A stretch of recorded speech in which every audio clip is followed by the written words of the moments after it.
ఎవరిని ఉద్దేశించి ఏ విధంగా వ్యవహరిస్తున్నాననే కనీస మాత్రపు ఇంగిత జ్ఞానం ప్రదర్శించకుండా మహిళలనే సంగతి కూడా చూడకుండా రీసెంట్గా చూసాం మనం జగన్మోహన్ రెడ్డి గారి ప్రభుత్వంలో మద్యం పాలసీ గురించి ప్రశ్నించారు అని చెప్పని భారతీయ జనతా పార్టీ రాష్ట్ర శాఖ అధ్యక్షురాలు పురంధరేశ్వర గారి గురించి ఎంత జుగుప్సాకరమైన వ్యాఖ్యలు చేశాడు. మీడియా సంస్థల అధినేతలు రామోజీరావు గారిని, రాధాకృష్ణ గారిని, బిఆర్ నాయుడు గారిని ఎంత కుసంస్కారంగా కులాలాపాదించి మాట్లాడాడు. ఇవాళ సడన్గా 1000 ఎలుకలు తిన్న ఎలుక్కి కాశీయాత్రకి వెళ్ళి రాగానే జ్ఞానోదయం అయిపోయినట్టుగా, పరివర్తన చెందినట్టుగా ఇప్పుడు ఇతనికి ఆల్ ఆఫ్ సడన్ మారు మనసు పొందాడు అని అంటే మనం ఎట్లా నమ్మాలి? మనం చూసాం చాలామందిని నిన్నటి దాకా ఎన్ని దౌర్జన్యాలు చేసి దాడులు దౌర్జన్యాలకు పాల్పడ్డాలు కూడా ఆల్ ఆఫ్ సడన్ మేము మారు మనసు పొందామని చెప్పని మేము పూర్తి పరివర్తన చెందామన్నాళ్ళని చూసాం మనం. అదే విధంగా ఇప్పుడు ఇతను కూడా సడన్గా ఒక ప్రకటన చేసేసి నేను రేపటి నుంచి పవిత్రునిగా మారిపోతున్నా, నేను రాజకీయాల నుంచి విరమించుకుంటున్నా, నేను వ్యవసాయం చేస్తా, నేను గెస్ట్ లెక్చరర్గా మారుతానంటే ఇతనే అబ్దుల్ కలామా యూనివర్సిటీలకు పిలిచి ఇతని చేత గెస్ట్ లెక్చరర్ ఇప్పించుకోవడానికి. అంటే ఏం గెస్ట్ లెక్చర్ ఇస్తాడు? మేము చాలా షార్ట్ స్పాన్లో ఇన్ని సూట్ కేస్ కంపెనీలు ఎస్టాబ్లిష్ చేసాం. రాజశేఖర రెడ్డి గారు ముఖ్యమంత్రి కాగానే నన్ను వైసా బ్యాంకులో డైరెక్టర్గా పెట్టాడు. వైసా బ్యాంకులో నన్ను డైరెక్టర్గా పెట్టగానే నేను జగన్మోహన్ రెడ్డి గారి కంపెనీలోకి లోన్ ఇప్పించా, అది ఆ డైరెక్టర్షిప్కి రిజైన్ చేశా.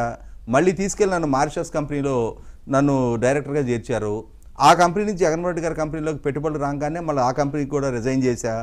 ఈ అనుభవాలు చెప్తాడా పిల్లలకి? అంటే ఇతని చేత గెస్ట్ లెక్చర్ ఇప్పించుకునేది ఎవడు, వినేది ఎవడు?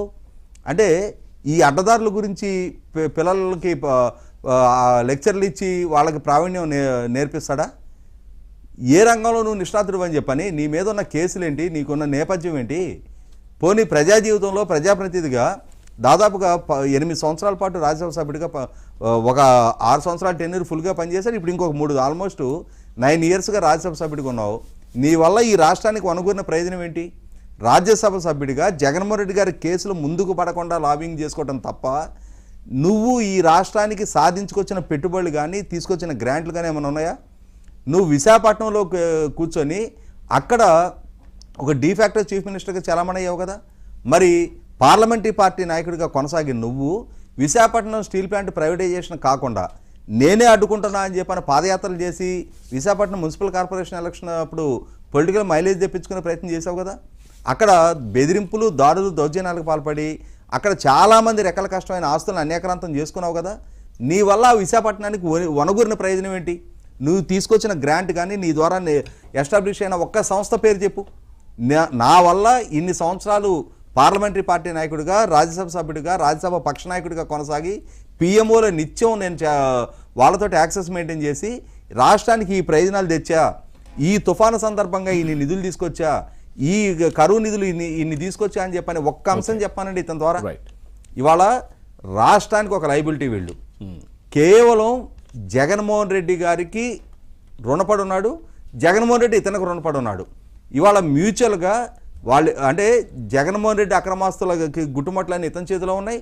అలాగే ఇతను చేసిన అరాచకాల నుంచి కాపాడుతూ వచ్చింది జగన్మోహన్ రెడ్డి. ఇవాళ అంటే పాపం పండినట్టుగా కాకినాడ సీపోర్ట్ ఇష్యూ బయటకు వచ్చేటప్పటికి ఆ కాకినాడ సీపోర్ట్ ఇష్యూలో ఇతను మళ్ళీ అక్యూజ్ నెంబర్ 2గా నమోదు అయ్యేటప్పటికి కలిసి వచ్చిన అంకె సచిన్ టెండూల్కర్ రిటైర్ అయినప్పుడు ఆ జెర్సీ నెంబర్ 10 విత్డ్రా చేసేశారు. అలాగే ఇక భవిష్యత్తులో ఇక అక్యూజ్ నెంబర్ 2 అంటే విజయసాయి రెడ్డి అంటే అక్యూజ్ నెంబర్ 2. ఇక అది ఇంకెవరికి కేటాయించడానికి వీల్లేదు. అంటే A1 తర్వాత A3కి వెళ్ళిపోవాలి.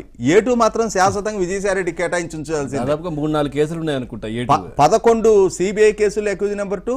ఇప్పుడు మొన్న కాకినాడ సీపోర్ట్ ఇష్యూలో కేవీ రావు గారు ఇచ్చిన దాంట్లో కూడా ఇతనే అక్యూజ్ నెంబర్ 2. సో కేవీ రావు కూడా నాకు పరిచయం లేదు. ఎక్కడో ఫంక్షన్లో ఎప్పుడైనా కలిస్తే నమస్తే అంటే నమస్తే అంతవరకే.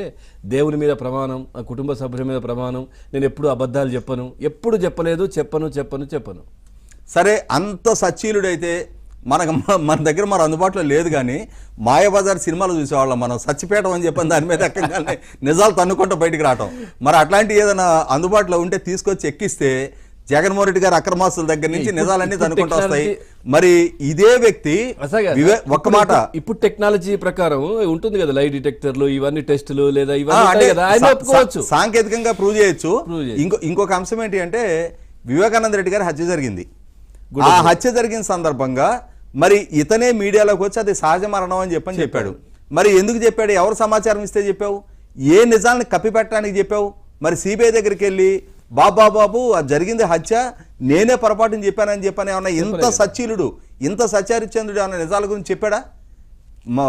ఇవాళ ఆ కేసులో మీరందరూ పలానా వాళ్ళు ముద్దాయిలని చెప్పని మీరు వాళ్ళని నిర్ధారణ చేస్తూ ఉన్నారు, ఛార్జ్షీట్లు ఫైల్ చేస్తూ ఉన్నారు, కానీ మా జగన్మోహన్ రెడ్డి మాత్రం వాళ్ళని కాపాడే ప్రయత్నం చేస్తున్నాడు, అసలు మతలబ్ ఇది అని చెప్పని బయటకు వచ్చి చెప్పి ఇప్పుడు చెప్పు పోని. Right sir. ఇవాళ కాకినాడ సీపోర్ట్ ఇష్యూలో విక్రాంత్ రెడ్డి ఏం బెదిరించాడు, అరవిందో వాళ్ళు నీ వియ్యంకులకి ఆ పోర్టు ఎట్లా దఖలు పడింది, ఇవాళ మళ్ళీ ఆ పోర్టు తిరిగి కేవీ రావుకి ఎలా మళ్ళీ తిరిగి వాళ్ళ ట్రాన్స్ఫర్ అయినాయి, దాంట్లో నీ పాత్ర నీ ప్రమేయం ఏంటో ఒకసారి అంత సచరిచంద్రుడు అదే మీడియా ముఖంగా తెలియజేయి. నీ నిజాయితీని చిత్తశుద్ధిని మేము కూడా పరిగణలోకి తీసుకుంటాం అప్పుడు. రైట్ శ్రీనివాస్ గారు.